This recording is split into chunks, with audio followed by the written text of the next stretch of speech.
The reason why we have laws in the country is to bring about an environment of safety, an environment of order that will foster growth and development, where people will be able to do what they have to do in an environment that is conducive to progress.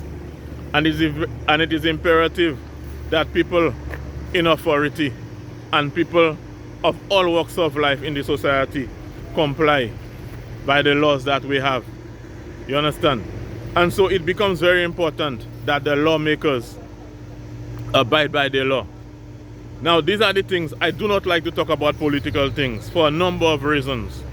It creates enmity, it causes a lot of hatred, and it causes people to see you in a way that you do not want to be seen. Because a lot of times, people take these political parties as their God, and they defend it at all costs.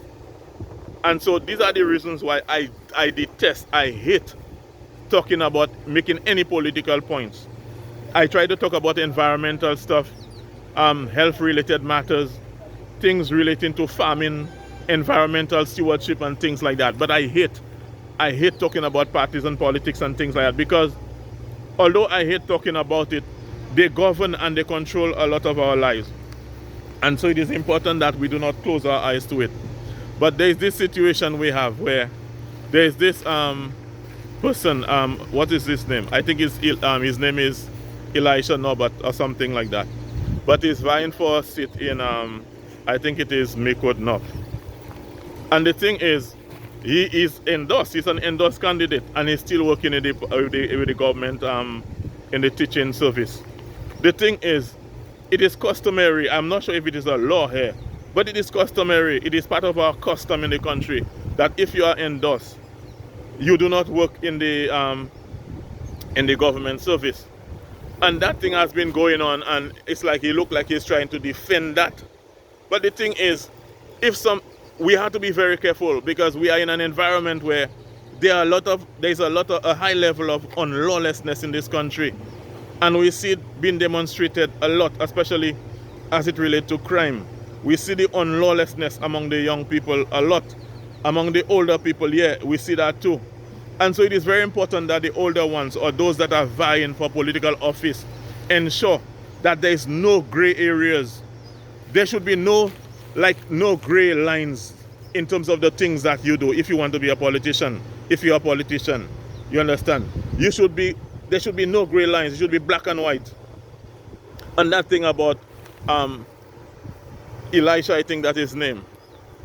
He's a person working in a teaching service, and he has been endorsed.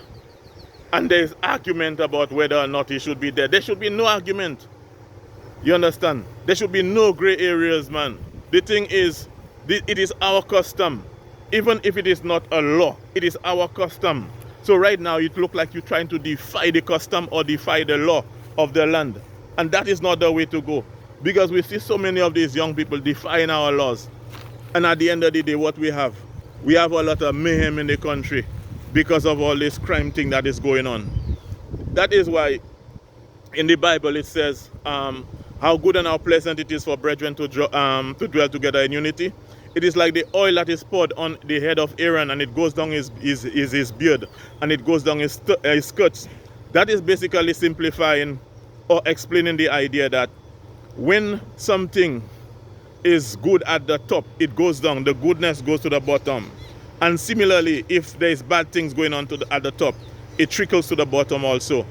And so it is very important that people, would-be leaders and leaders, make sure that they actually try as much as possible. You're not a perfect person. As a leader, you're going to make mistakes.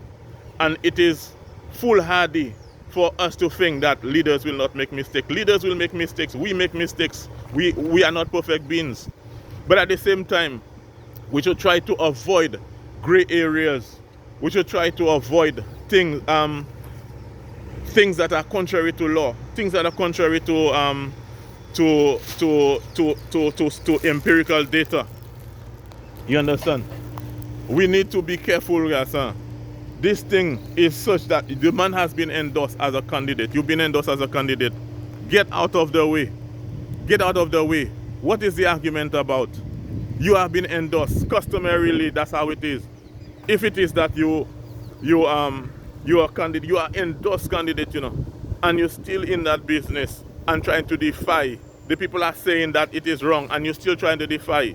You're trying to be in a gray area. You are not even there yet, and yet still you're trying to defy already. You're trying to be stubborn.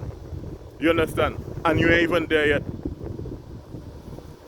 These things have to stop, guys, and we have to be example to the 19-year-olds and the 17-year-olds and the 20-year-olds that causing problems. We have to be example unto them.